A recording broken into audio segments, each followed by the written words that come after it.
नमस्ते दोस्तों। हम कल मेवाड़ राजवंश के बारे में ही चर्चा कर रहे थे और इसी मेवाड़ राजवंश के अंदर हमने पहले तो हमने ये देखा था कि मेवाड़ राजवंश के अंदर किन किन लोगों ने यहाँ पर शासन किया था। तो इसी के अंदर हम पढ़ रहे थे राजवंश के अंदर ही, मेवाड़ के अंदर ही अगर मैं चर्चा करूं, मेवाड़ राजवंश, मेवाड़ राजवंश। ठीक। तो मेवाड़ राजवंश के अंदर शासन किया था यहाँ पर गुहिल लोगों ने। कौन से वंश ने? गुहिले वंश ने यहाँ पर शासन किया था। गुहिल वंश कौन थे, इसके बारे में हमने चर्चा कर ली थी कल के वीडियो के अंदर। तो ये गुहिलों की उत्पत्ति से संबंधित हमने देख लिया था। गुहिलों की उत्पत्ति के बारे में भी हमने देख लिया था कि गुहिलों की उत्पत्ति के अंदर अनेक विद्वानों के अलग अलग मतभेद थे। ठीक है, जैसे हमारा गौरीशंकर हीराचंद ओझा था, इन्होंने सूर्यवंशी बताया गया था। कर्नल जेम्स टोन ने इनको गुजरात से बताया गया था। अब्बुल फजल ने इनको मुस्लिम बताया था, यानी इनको सूर्यवंशी भी बताया गया था, इनको ब्राह्मण वंशी भी बताया गया था, ब्राह्मण वंशी भी बताया गया था, और इन्हीं को मुस्लिम वंशी भी बताया गया था, यानी मुस्लिम लोग भी थे। ठीक है, तो इनके बारे में भी हमने चर्चा कर ली थी। अब इसके बाद में हमने देख लिया था कि मेवाड़ के अंदर जो गुहिल था, तो इस गुहिल वंश का संस्थापक भी कौन था? गुहिली था। कौन था? गुहिली था। गुहिल के बाद में कौन आया? नागादित्य आया था, और नागादित्य के बाद में है यहाँ पर कौन आएगा? काल भोज या माल भोज या बप्पा राव। इसके बारे में आज हमें चर्चा करेंगे। तो हमने पहले तो ये देख लिया था कि गुहिलों का संबंध भीलों के साथ में अच्छे थे, इसलिए यहाँ पर गुहिल ने तो अपना शासन प्रारंभ रख लिया था अच्छी तरह से, यहाँ पर सुचारू रूप से अपने साम्राज्य की स्थापना की और अपने यहाँ पर गुहिलों के यहाँ पर अपने गुहिल वंश की स्थापना की। इसके बाद में कौन आया? नागादित्य आया था, और नागादित्य ने नागदा को अपनी क्या बनाई थी? राजधानी बनाई थी। लेकिन नागादित्य ने क्या किया? यहाँ पर भीलों के साथ में अच्छे संबंध नहीं रहे, तो भीलों ने क्या कर दिया था? नागादित्य की क्या कर दी गई थी? हत्या कर दी गई थी। और उस समय जब नागादित्य की हत्या की गई, उसमें इसका एक मात्र 3 वर्ष का बच्चा था, और ये बच्चा कौन था?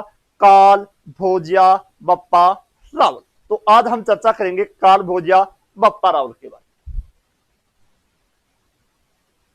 इससे पहले हमने राजवंश की, यानी गुहिल राजवंश की उत्पत्ति से संबंधित हमने पहला वीडियो बना लिया था, और आज हमारा जो दूसरा वीडियो है ये प्रारंभ हो रहा है, और इसी के अंदर आज हम इसके बारे में चर्चा करते हैं। चलो देखते हैं। तो बप्पा रावल के काल भोजा माल भोज से संबंधित।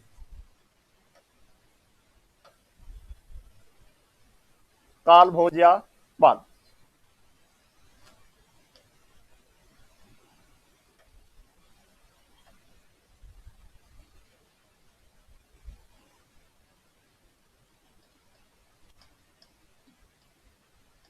काल भोज या बप्पा रावल।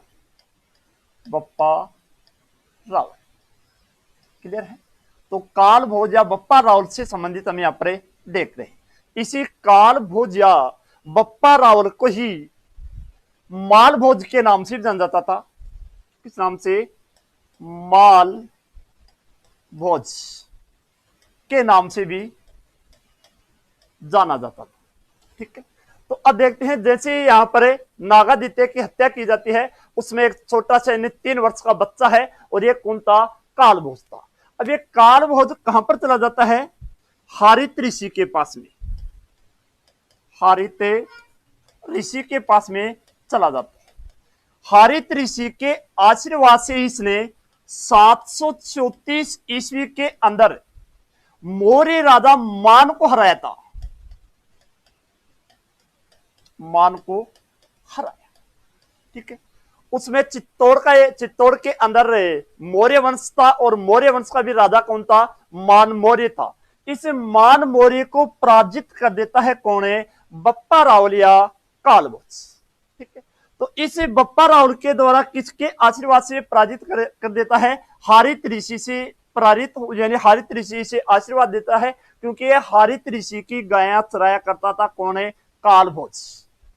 अब इसका नाम कालभोज है या मालभोज है, या इसका बप्पा रावल इसका नाम है, तो इसके बारे में हम चर्चा थोड़ी कर लेते हैं। पहली बात तो मैं बता दूं कि गुहिल वंश का साम्राज्य का संस्थापक था ये। गुहिल वंश का साम्राज्य का संस्थापक है, या ऐसे बोल दूं मैं कि गुहिल वंश का वास्तविक संस्थापक है।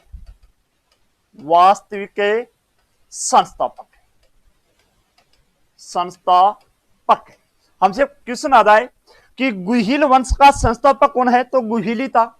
गुहिल वंश का संस्थापक तो कौन था? गुहिली था। लेकिन गुहिल वंश के साम्राज्य का संस्थापक कौन है? साम्राज्य शब्द है, तो गुहिल वंश के साम्राज्य का संस्थापक कौन था? बप्पा रावल था, या इसको हम क्या बोल सकते हैं? वास्तविक संस्थापक के नाम से भी जाना जाता है। अब देखते हैं इसका नाम कालभोज है या मालभोज है। यहीं पर राजस्थान के अंदर पहले बार सोने के सिक्के जारी करने वाला भी यही कालभोज या बप्पा रावल ही होगा। तो एक बात तो हम इसको ये देख लेते हैं कि कालभोज या बप्पा रावल वास्तविक नाम कौन सा इसमें से? कालभोज है या बप्पा रावल है? ठीक है, तो गौरी शंकर हीराचंद ओझा के अनुसार तो इसका वास्तविक नाम कालभोज ही था। क्या नाम था? कालभोज या मालभोज ही था। कालभोज या मालभोज था। और इसकी उपाधि थी कौन सी? बप्पा रावल। उपाधि का नाम क्या था? बप्पा रावल था। लेकिन इसका वास्तविक नाम क्या था? कालभोज था। क्लियर है? अब एक हमारा विद्वान है श्यामल दास। विद्वान का नाम है श्यामल दास।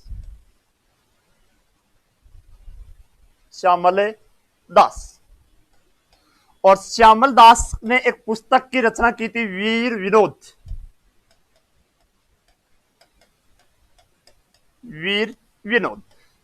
विनोद के अनुसार इसका वास्तविक नाम तो क्या था? बप्पा रावल था। क्या नाम था? बप्पा रावल। और इसकी उपाधि थी क्या? उपाधि थी कालभोज या मालभोज। क्लियर है? तो हम देख लेते हैं कि कालभोज इसका नाम है या बप्पा रावल। तो विद्वानों के अनुसार इसके अलग अलग मतभेद हुए। जैसे हमारा ओझा के अनुसार तो इसको क्या बोला गया है? वास्तविक नाम इसका कालभोज ही था, लेकिन बप्पा रावल इसकी क्या थी? उपाधि थी। लेकिन वीर विनोद के अनुसार इसका वास्तविक नाम ही क्या है? बप्पा रावल है। और इसकी उपाधि कौन सी थी? कालभोज या मालभोज थी। तो ये तो दोनों कथनों मैंने आपको बता दिया यहाँ पर कि वीर विनोद के अनुसार तो क्या किया गया है, यहाँ पर क्या बताया गया है, और यहाँ पर ओझा के अनुसार, यहाँ पर गौरी शंकर हीराचंद ओझा के अनुसार इसको क्या बताया गया है। क्लियर है? अब देख लेते हैं कालभोज यहाँ पर वास्तविक इंपोर्टेंट, अगर शासक वास्तविक है तो काफी इंपोर्टेंट शासक होगा। इसके बारे में हम चर्चा करते हैं एक बार।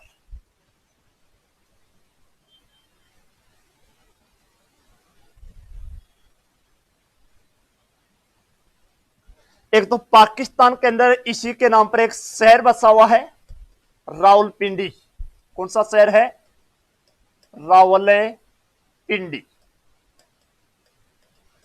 पिंडी शहर पाकिस्तान का कौन सा शहर? रावलपिंडी शहर किसके नाम पर बसा गया है? इसी कालभोज या बप्पा रावल के नाम पर बसा हुआ शहर। क्लियर है?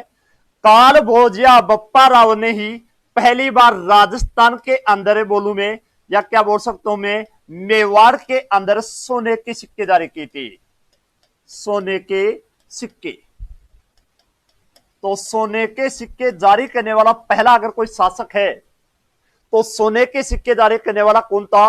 बप्पा रावल ही था। अगर भारत की नाम पूछ ले जाए कि राजस्थान में या मेवाड़ में पहली बार सोने के सिक्के जारी करने वाला कौन हुआ, बप्पा रावल हुआ। अगर हमसे पूछ लिया जाए कि भारत में पहली बार सोने के सिक्के जारी किसने किए थे, तो विमय कडफिसस ने जारी किए थे। किसने?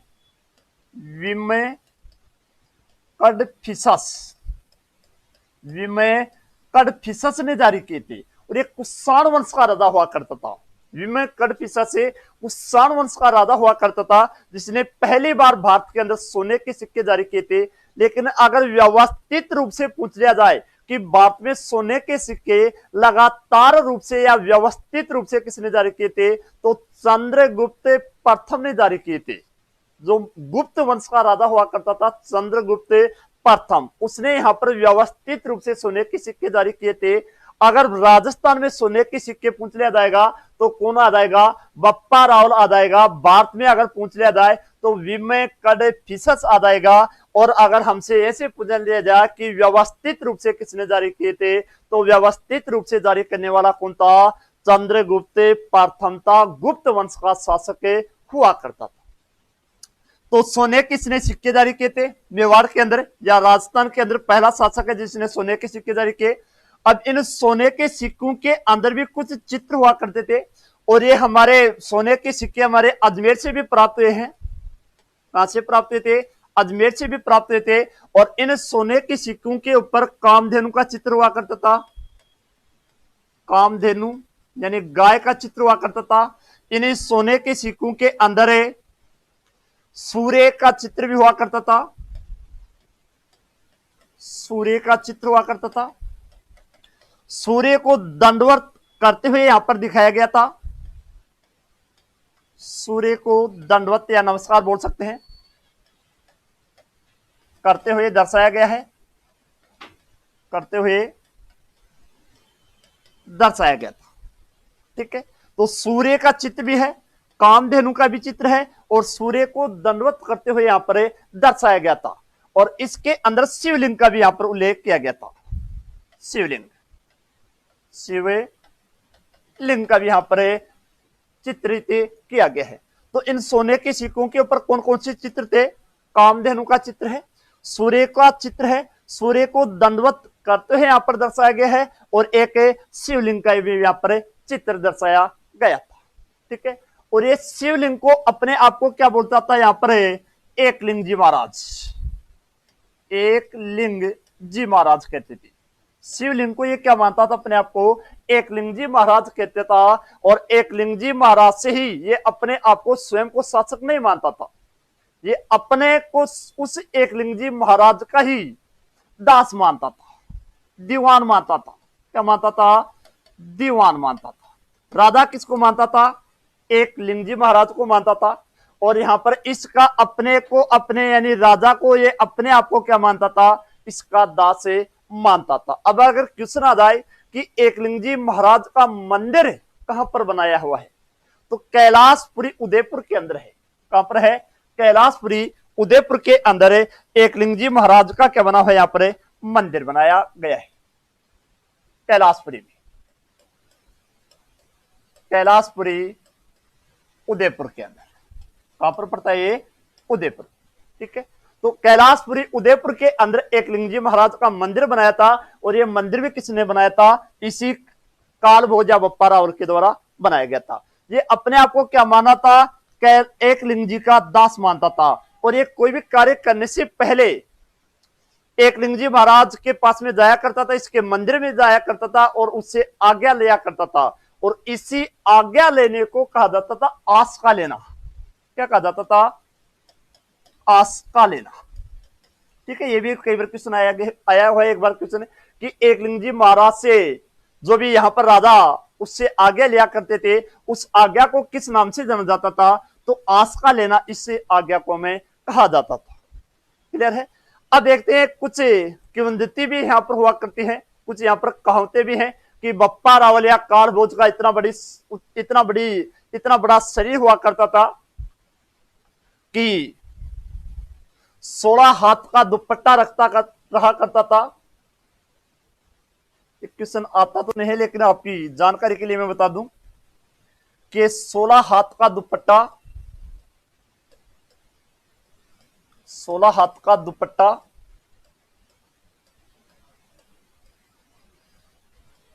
35 हाथ की धोती,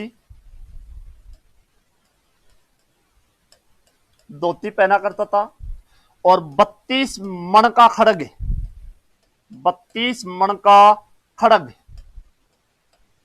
खड़ग हुआ करता था, एक वस्त्र हुआ करता है, यानी कवच हुआ करता है। जब भी हमें किसी भी राजा के साथ में युद्ध किया करते थे तो ये अपने उससे बचने के लिए, आक्रमण से बचने के लिए जो लोहे के जो वस्त्र हुआ करते थे, इनको किस नाम से जाना जाता था?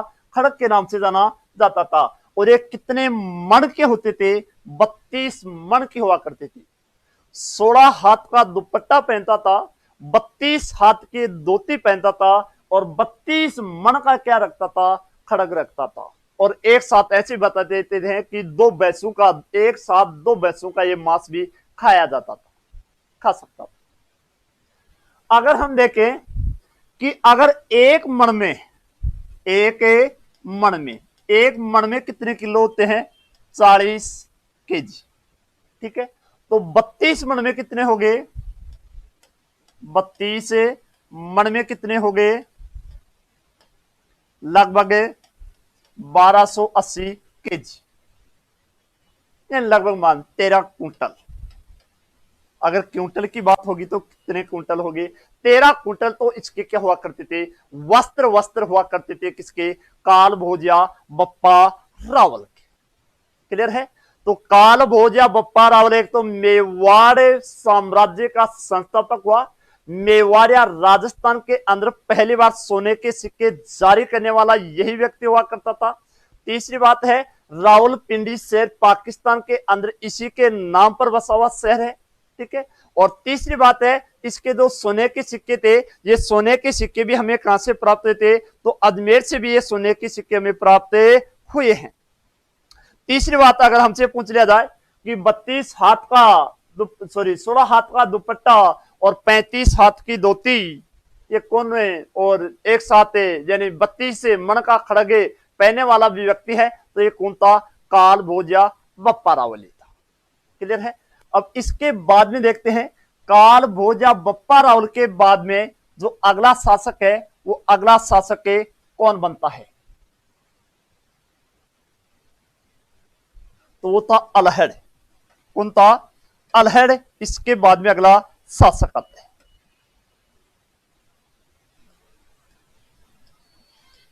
अल्हड़ काफी इंपॉर्टेंट शासक है, देखना अल्हड़ के बारे में। पहली बात तो अल्हड़ ने एक उपाधि दान की थी आलू रावल की। आलू रावल, आलू रावल की क्या दान की थी? उपाधि धारण की। क्लियर है? दूसरी बात, इसने अपनी राजधानी भी नागदा के स्थान पर किसको बनाई थी? आहाड़ को। आहाड़ को क्या बना दी थी इसने? राजधानी बनाई, राजधानी बना दी थी। किसको? आहाड़ को राजधानी बनाई।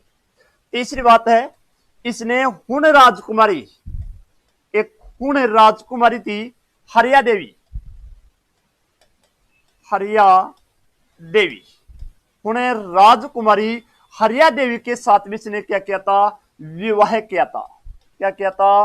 विवाह किया, जो राजस्थान का प्रथम अंतरराष्ट्रीय विवाह है। राजस्थान का प्रथम अंतरराष्ट्रीय विवाह है। राजस्थान का प्रथम अंतरराष्ट्रीय विवाह किसके मध्य हुआ? अल्हड़ और हरिया देवी के मध्य हुआ था। और यह हरिया देवी कौन से वंश से थी? हुण वंश से थी।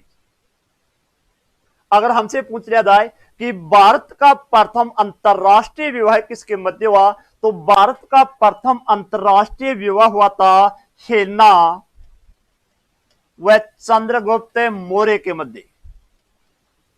चंद्रगुप्त मौर्य, चंद्रगुप्त मौर्य के मध्य हुआ था। भारत का प्रथम अंतरराष्ट्रीय विवाह है, तो ये भारत का तो प्रथम अंतरराष्ट्रीय विवाह है। हेलना व चंद्रगुप्त मौर्य, यानी मौर्य वंश का संस्थापक हुआ करता था चंद्रगुप्त मौर्य। और इसी चंद्रगुप्त मौर्य के समय में सेल्यूकस ने आक्रमण कर दिया था भारत के ऊपर 305 ईसा पूर्व के अंदर। और इसी सेल्यूकस की ही पुत्री थी कौन है? हेलना। कौन थी? हेलना। तो ये तो भारत का पहला क्या हो गया, अंतरराष्ट्रीय विवाह। अगर राजस्थान की बात होगी तो राजस्थान का पहला अंतरराष्ट्रीय विवाह कौन सा हुआ, हरिया देवी और अल्हड़ के मध्य हुआ था। ठीक है, तो ये राजस्थान का पहला क्या हो गया था, अंतरराष्ट्रीय विवाह हुआ। अगर हमसे ये पूछ लिया जाए कि राजस्थान, अब यहां पर देखो एक चीज देखने लायक है, यहां पर अल्हड़ और विवाह किसके साथ में हो गया, हरिया देवी के साथ में यहां पर विवाह हो गया। कौन से वंशी है, हुणवंशी, यानी राजकुमारी है हुणवंशी। और हुण जाति लड़ाकू जाति होती है। ये जाति कैसी थी, लड़ाकू जाति थी सब। ये जाति कैसी थी, तो लड़ाकू जाति हुआ करती थी यहां पर। अब इस हुण जाति के द्वारा यानी हरिया देवी ने यहां पर घर का कार्य नहीं किया। अल्हड़ हरिया देवी को बोलता था कि पोछा लगा लो, नहीं लगाऊंगी। खाना बना दो, नहीं बनाऊंगी। क्या कर लो फिर बाद में, तो हरिया देवी इसको एक ही जवाब देती, नौकर रख लो। क्या जवाब देती थी, नौकर रख लो। कार्य स्वयं नहीं करती थी, ये हमेशा ही क्या बोलती थी, नौकर रखो। क्लियर है। तो राजस्थान में नौकरशाही प्रारंभ की, नौकरशाही, नौकरशाही प्रारंभ करने वाली। ठीक है, नौकरशाही प्रारंभ की, प्रारंभ की। ठीक है, तो यहां पर अल्हड़ काफी इंपोर्टेंट शासक हुआ करता था। कौन है, अल्हड़। देखना, एक तो अल्हड़ ने एक उपाधि धारण की थी, और ये अल्हड़ ने कौन सी उपाधि धारण की थी, आलू रावल की उपाधि धारण की थी। क्लियर है। दूसरी बात है, इसने नागदा के स्थान पर अपनी राजधानी किसको बनाई है, तो नागदा के स्थान पर इसने अपनी राजधानी किसको बनाई थी, आहाड़ को इसने अपनी राजधानी बनाई। तीसरी बात है, हुणे राजकुमारी हरिया देवी के साथ में इसने क्या किया था, विवाह किया था। हुणे राजकुमारी हरिया देवी के साथ में, यही विवाह राजस्थान का पहला क्या माना गया है, अंतरराष्ट्रीय विवाह माना गया है। अगर भारत का अंतरराष्ट्रीय विवाह पूछ लिया जाएगा तो भारत का प्रथम अंतरराष्ट्रीय विवाह हेलना व चंद्रगुप्त मौर्य के मध्य हुआ था।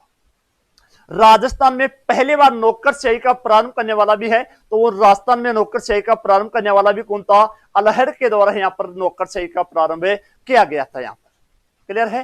तो हमारा यहाँ पर दोनों इंपोर्टेंट शासक हैं, बप्पा रावल। बप्पा रावल ने तो एक राजस्थान में पहली बार सोने के सिक्के जारी किए थे। दूसरी बात, रावलपिंडी शहर बसाया। तीसरी बात, यहाँ पर बप्पा रावल के द्वारा ही एक लिंग जी का मंदिर का निर्माण करवाया गया था, और ये भी कहां पर करवाया गया था, कैलाशपुरी के अंदर इसका निर्माण करवाया गया था। और इसने भी वराह मंदिर का निर्माण करवाया है। आहार के यानी इस अल्हड़ के द्वारा भी यहां पर एक वराह मंदिर का निर्माण करवाया गया था, और यह वराह मंदिर का निर्माण आहाड़ में करवाया था। राजधानी कहां पर थी इसकी, आहाड़। तो यहां पर एक मंदिर का भी निर्माण करता है, कौन सा, वराह मंदिर। कौन सा मंदिर है, वराह मंदिर का निर्माण कर दिया। क्लियर है। तो दोनों इंपोर्टेंट और काफी इंपोर्टेंट शासक हुआ करते हैं। ठीक है, तो वीडियो को एक तो आपको कंप्लीट देखना है, इसके बाद में जो अगला शासक है, जहां पर देखना काफी छोटे छोटे राजा होंगे, लेकिन काफी इंपोर्टेंट यहां पर शासक होंगे। इसके बाद में राजधानी कहां पर आ चुकी है, पहले राजधानी कहां पर थी, नगरी चित्तौड़। इसके बाद में राजधानी कहां पर आई, नागदा आई। और अब राजधानी कहां पर है, आहाड़ के अंदर यहां पर अब राजधानी आ चुकी है। क्लियर है। इसके बाद में चित्तौड़ भी राजधानी जाएगी, इसके बाद में उदयपुर भी राजधानी जाएगी। तो इसके बारे में भी हम चर्चा करते रहेंगे। क्लियर है। अब देखते हैं इसके बाद में शासक बना कौन है, रण सिंह। शासक कौन बन जाता है, रण सिंह यहां पर शासक बन जाते हैं। क्लियर है। रण सिंह के दो पुत्र थे, एक का नाम था सेम सिंह, सैम सिंह, और एक था राहप। एक कौन सा था, राहप। काफी इंपोर्टेंट है। सेम सिंह ने यहां पर एक शाखा चलाई थी, कौन सी, रावल शाखा। कौन सी शाखा, रावल शाखा। कौन सी शाखा चलाई, रावल। राहप ने कौन सी शाखा? सिसोदिया शाखा।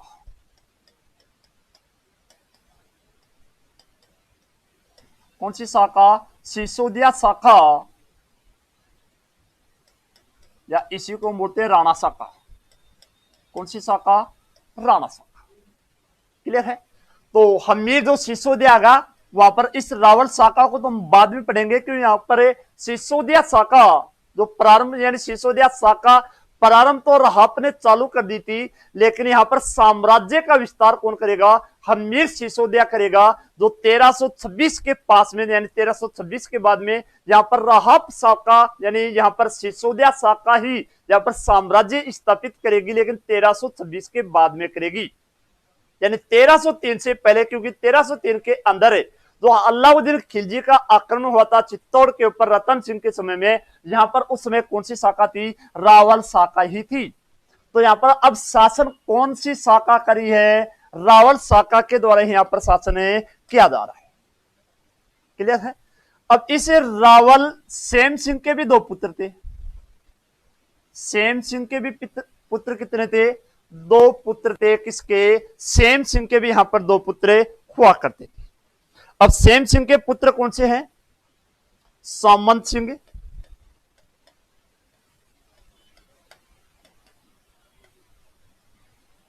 सामंत सिंह और कुमार सिंह।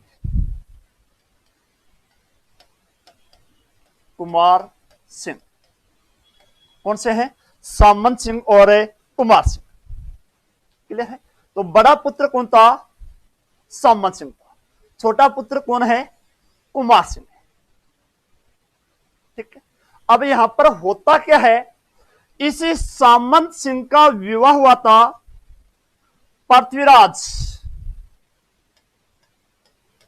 पृथ्वीराज चौहान जो तरते था, इसकी बहन के साथ में थी, बहन के साथ में विवाह था, और उसका नाम था पृथ्वीबाई।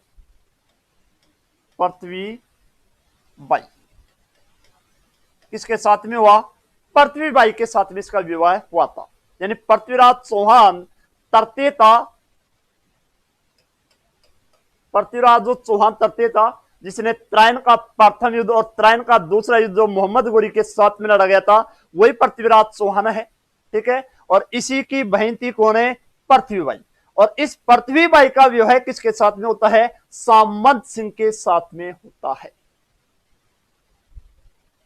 अब उसी समय में एक राजा हुआ करता था, यानी चौहानों की एक शाखा हुआ करती थी जालोर के अंदर, जिनको हम सोनगरा चौहान कहते थे, और यहां का शासक था नाडोल का कीर्तिपाल चौहान। कौन था? कीर्तिपाल चौहान। कहां का? ये कौन से चौहान है? यानी ये कौन से चौहान हो गए? ये चौहान है हमारे यहां पर कौन से? यानी नाडोल के चौहान है। कहां के चौहान है? नाडोल के। पाली के अंदर पड़ता है। कहां पर पड़ता है? पाली के अंदर। तो कीर्तिपाल चौहान और पृथ्वीराज चौहान के इन दोनों के बीच में कुछ संघर्ष हो गया था। इसलिए इसने क्या किया? कीर्तिपाल चौहान ने उदयपुर के ऊपर आक्रमण कर दिया, यानी आहड़ के ऊपर आक्रमण कर दिया, और सामंत सिंह के ऊपर उसने आक्रमण किया, क्योंकि इसकी बहन थी पृथ्वीबाई। अब सामंत सिंह को यहां से क्या हुआ? भागना पड़ा, और ये भागकर कहां पर आ गया था? वांगड़ प्रदेश के अंदर। कौन से क्षेत्र के अंदर? वांगड़ प्रदेश में। वांगड़े क्षेत्र में या वांगड़े प्रदेश के अंदर आ गया था। और ये वांगड़ क्षेत्र हम वर्तमान बोलते हैं, जो बांसवाड़ा और डूंगरपुर वाला क्षेत्र है, इसी क्षेत्र को हम किस नाम से जाना जाता है? वांगड़ क्षेत्र के नाम से इसको जाना जाता है। अब ये कहानी थी 1172 की, 1172 के 1172 के अंदर आक्रमण होता है। और ये आक्रमण भी किसका होता है? कीर्तिपाल चौहान का होता है। किसका होता है? कीर्तिपाल चौहान का होता है। यहां पर कीर्तिपाल चौहान कौन है? सोनगरा चौहान था, यानी चौहानों की एक शाखा हुआ करती थी। एक तो रणथंभौर में भी थी, और एक कहां पर थी? जालोर के अंदर थी। जालोर के अंदर जो चौहान हुआ करते थे, इनको हमें सोनगरा चौहान कहते थे, क्योंकि जो जालोर का हमारा जो दुर्ग था, सोनगढ़ दुर्ग था, सुवर्णगिरी दुर्ग हुआ करता था, इसीलिए इनको हम कौन से चौहान कहते थे, सोनगढ़ चौहान कहते थे। और इस कीर्तिपाल चौहान ने 1172 के अंदर आक्रमण कर दिया किसके ऊपर, सामंत सिंह के ऊपर। सामंत सिंह यहां से भागता है और ये कहां पर आ जाता है, वांगड़ क्षेत्र यानी वर्तमान बांसवाड़ा और डूंगरपुर वाले क्षेत्र के अंदर आकर निवास करने लग जाता है। अब यहां पर क्या होता है, यहां पर इस मेवाड़ क्षेत्र के ऊपर अधिकार हो गया किसका, यहां पर कीर्तिपाल चौहान का यहां पर अधिकार हो जाता है। अब यहां पर इसी का भाई था, सामंत सिंह का ही भाई था कुमार सिंह। कुमार सिंह ने आक्रमण किया किसके ऊपर, कीर्तिपाल चौहान के ऊपर। और ये आक्रमण हुआ था 1178 के अंदर। कब हुआ था, 1178 में। और यहां पर कीर्तिपाल चौहान को क्या कर देता है, यहां पर यहां से पराजित इसको कर देता है, यानी कीर्तिपाल चौहान को यहां से मेवाड़ से भगा देता है। और यहां पर कीर्तिपाल चौहान का फिर से मेवाड़ के ऊपर क्या हो जाता है, अधिकार हो जाता है। ये बात समझ में आई आपको, एक बार फिर से समझने की कोशिश करना। अलहर के बाद में शासक कौन बना, रण सिंह।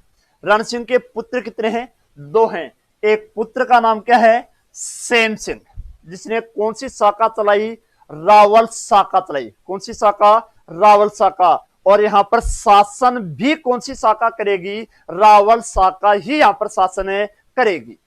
क्लियर है। इसी का भाई था कौन है, राहप। राहप ने कौन सी शाखा चलाई थी, सिसोदिया शाखा या राणा शाखा प्रारंभ की थी। क्वेश्चन आया हुआ है कि राणा शाखा प्रारंभ करने वाला कौन है, तो राणा शाखा या सिसोदिया शाखा प्रारंभ करने वाला कौन था, राहप यहां पर शासन यानी इसको चलाया था। तो राणा शाखा या सिसोदिया शाखा राहप है, और रावल शाखा का कौन होगा, सेम सिंह। सेम सिंह के भी दो पुत्र हैं, एक का नाम क्या है, सामंत सिंह है, और एक का नाम है कुमार सिंह है। यहां पर मैंने आपको बता दिया कि यहां पर शासन कौन सी शाखा करेगी, रावल शाखा ही यहां पर शासन करेगी। कब तक करेगी, 303 तक करेगी। और 326 के बाद में कौन सी शाखा यहां पर शासन करेगी, राहप यानी सिसोदिया शाखा यहां पर शासन करेगी। क्लियर है। तो 1100 यहां पर सामंत सिंह क्या बन जाता है, शासक बन जाता है। सामंत सिंह की पत्नी का नाम क्या था, पृथ्वीबाई। ये पृथ्वीबाई कौन थी, तो पृथ्वीराज चौहान तृतीय की ही बहन थी साहब। ठीक है। अब यहां पर नाडौर का एक शासक हुआ करता था, कौन है, कीर्तिपाल चौहान। कीर्तिपाल चौहान ने 1172 के अंदर मेवाड़ के ऊपर अटैक किया। सामंत सिंह यहां से चला जाता है और ये कहां पर रहने लग जाता है, वांगड़ क्षेत्र के अंदर निवास करने लग जाता है। अब 1178 के अंदर कीर्तिपाल चौहान के ऊपर आक्रमण कर देता है, कौन है, कुमार सिंह यहां पर आक्रमण कर देता है। और फिर से यहां पर कौन सी शाखा प्रारंभ हो जाती है, रावल शाखा, यानी कुमार सिंह ही यहां पर क्या कर लेता है, शासन स्थापित कर लेता है। क्लियर है। अब देखते हैं इसके बाद में रावल शाखा का ही यहां पर एक शासक होता है, और वो प्रसिद्ध शासक होगा जेत्र सिंह। काफी इंपोर्टेंट शासक है जेत्र सिंह। जेत्र सिंह से संबंधित काफी इंपोर्टेंट क्वेश्चन बनते हैं यहां पर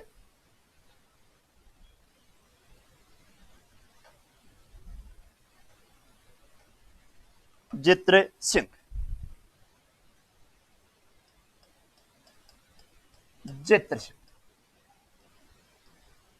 1213 से लेकर 1250 या 52। ठीक है। गोपीनाथ शर्मा के अनुसार तो 1200 क्या दे रखा है, 52 दे रखा है जेत्र सिंह का कार्यकाल। बाकी सभी के अनुसार इसका कार्यकाल कितना है, 1213 से लेकर 1215 के मध्य।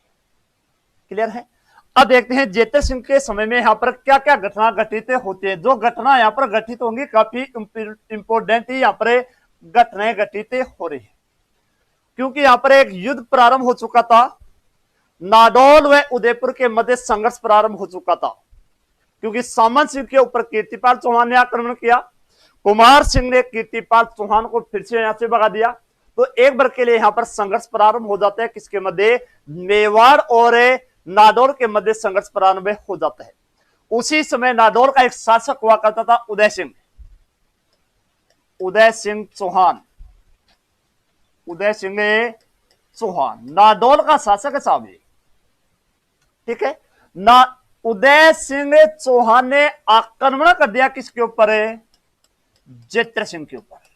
किसके ऊपर आक्रमण किया, जेत्र सिंह के ऊपर आक्रमण कर देता है। लेकिन यहां पर पराजित हो जाती है किसकी, उदय सिंह की चौहान की यहां पर क्या हो जाती है, पराजित हो जाती है। अगर यहां पर पराजित होगा तो इन दोनों के मध्य संधि वार्ता होगी। संधि वार्ता होगी तो कुछ ना कुछ जो हारा है विजित होने वाले को कुछ ना कुछ यहां पर देगा। तो यहां पर उदय सिंह यहां पर हारा है तो देगा किसको, जेत्र सिंह को। और उदय सिंह की एक पुत्री थी चच्चिक देवी या रूपा देवी, चच्चिक देवी, इसी को कहा जाता रूपा देवी, रूपा देवी। इसकी शादी की गई किसके साथ में, जेत्र सिंह के साथ में नहीं, जेत्र सिंह का पुत्र था तेज सिंह। जेत्र सिंह का पुत्र कौन था, तेज सिंह के साथ में की गई थी, ठीक है। तो अब एक बार के लिए यहां पर युद्ध समाप्त हो जाएगा, क्योंकि जो नाडोल और जो मेवाड़ के मध्य जो संघर्ष चालू हो गया था, उदय सिंह यानी कीर्तिपाल चौहान ने यहां पर प्रारंभ कर दिया था।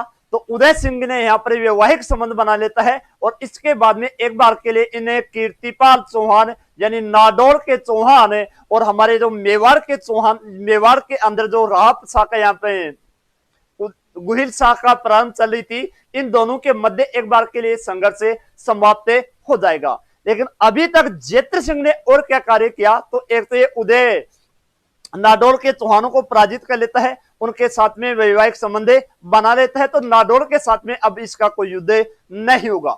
अब इसका एक युद्ध होगा बुत्थाला का युद्ध, काफी इंपोर्टेंट युद्ध है। और वो युद्ध कौन सा है, बुत्थाला का युद्ध।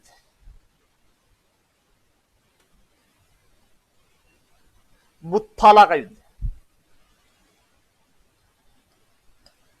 बुत्थाला का युद्ध। और ये बुत्थाला का युद्ध कब लड़ा गया था, 1227 में, 1227 के अंदर बुत्थाला का युद्ध हुआ।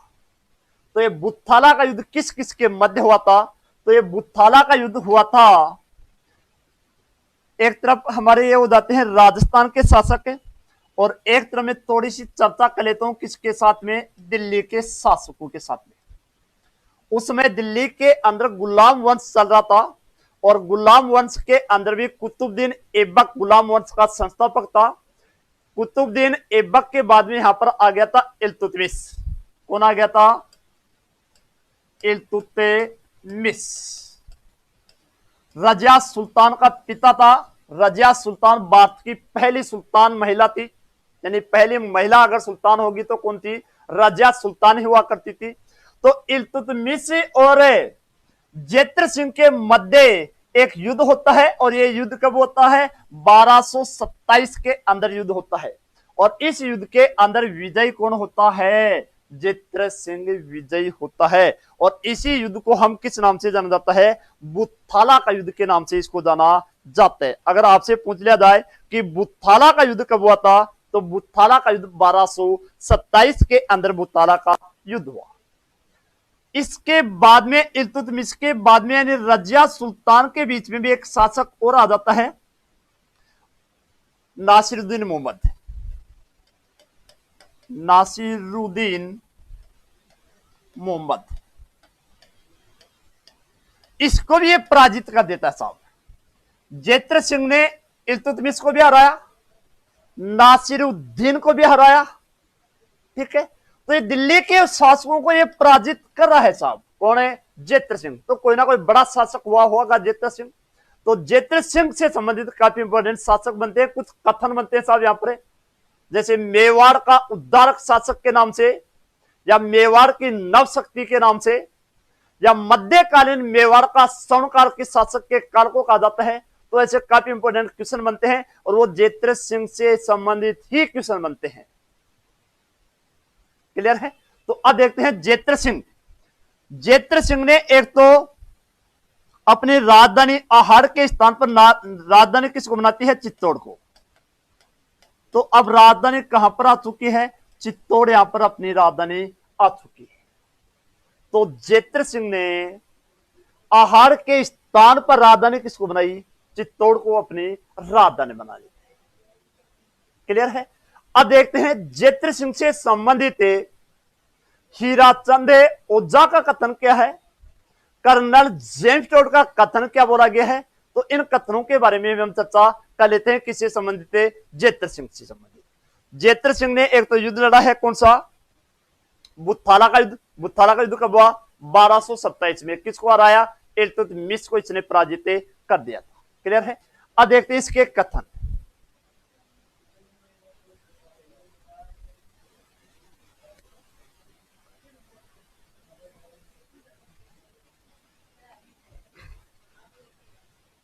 ओझा का तो कथन क्या था?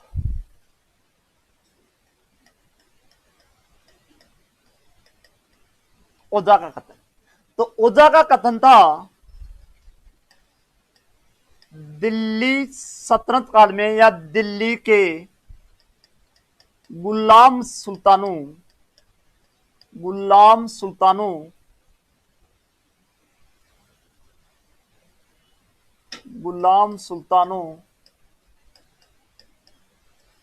के समय मेवाड़ का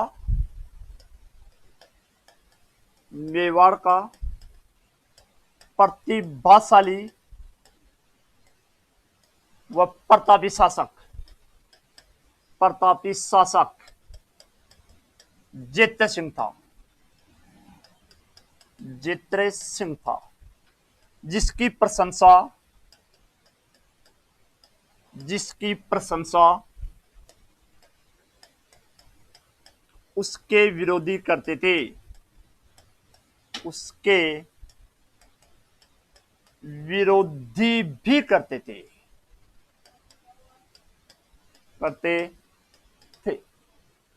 ठीक है। और कर्नल जेम्स टोड का कथन क्या है? कर्नल जेम्स टोड का कथन,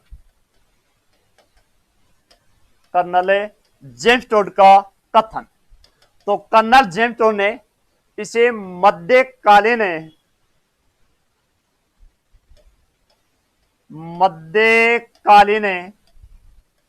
मेवाड़ का स्वर्णकाल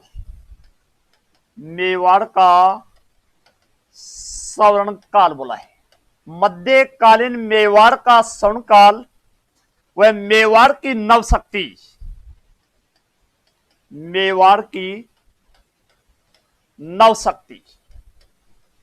का संचारक बोला है। ठीक है। दो कथन काफी इंपॉर्टेंट, दो कथन है साहब। किससे संबंधित है? जेत्र सिंह से संबंधित थी। तीन चीजें काफी इंपॉर्टेंट है जेत्र सिंह से संबंधित है। एक तो बुत्थाला का युद्ध कब हुआ? तो 1227 के अंदर हुआ। तीसरी बात है यहां पर जेत्र सिंह से ही संबंधित है। ओझा का कथन क्या है? तो ओझा का कथन क्या हुआ कि दिल्ली के अंदर उसमें कौन सा वंश चला था? गुलाम वंश था। और कुतुबुद्दीन ऐबक ने यहां पर गुलाम वंश की स्थापना कर दी थी। तो गुलाम सुल्तानों के समय में पहला सुल्तान कुतुबुद्दीन ऐबक नहीं था, पहला सुल्तान इल्तुतमिश ही था, जिसे गुलामों का गुलाम भी कहा गया था। क्लियर है? तो इन सुल्तानों के, और उसको ये पराजित भी कर चुका है 1227 के अंदर बुत्थाला के युद्ध के अंदर। तो गुलाम सुल्तानों के समय में मेवाड़ का मतलब है जेत्र सिंह के समय में सबसे प्रतिभाशाली शासक है, जिसकी प्रशंसा कौन करते थे? उसके विरोधी भी करते थे। यह कथन किसका था? तो यह कथन किसका है? ओझा का कथन है। कर्नल जेम्स टोड ने इसके बारे में क्या बोला था? तो कर्नल जेम्स टोड ने बोला है कि मध्यकालीन मेवाड़ का स्वर्णकाल है और मेवाड़ की नवशक्ति का संचारक है। तो वो कौन था? जेत्र सिंह ही था। ठीक है दोस्तों, बाकी हमने यहां पर मेवाड़ के वंश से संबंधित ही दो हमने वीडियो बना दी है। अगले वीडियो हमें जल्दी यानी कल ही आपको तीसरा वीडियो प्राप्त हो जाएगा। जय हिंद, जय भारत।